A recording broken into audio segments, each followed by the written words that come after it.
udah beli GPU mahal tapi performanya kok nggak maksimal ya? Atau kalian mungkin pernah beli SSD mahal tapi speed transfernya kok lambat banget?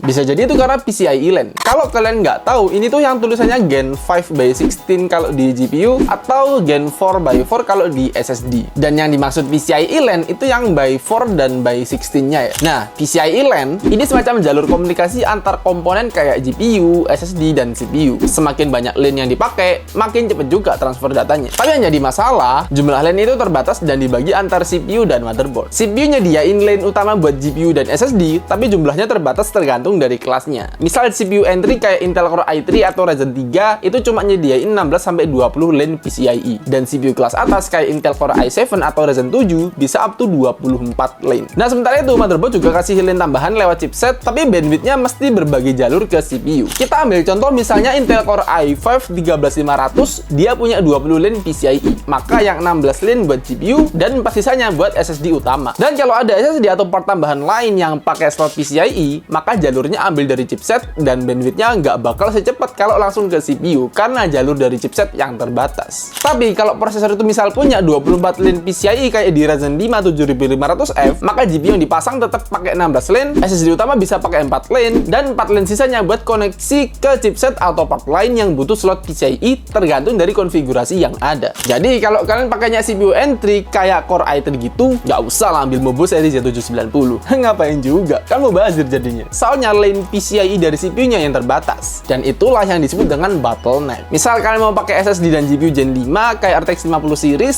pastikan CPU dan motherboard kalian udah support yang setara atau satu kasta lah biar performanya tetap bisa optimal. Oke, sekian buat pembahasan PCIe LAN kali ini. Emang agak ribet, tapi kalau sampai salah ya rugi lah. Makanya kalau nggak mau rugi, bisa rakit PC sekaligus konsultasi ke pemimpin kita, linknya ada di bio.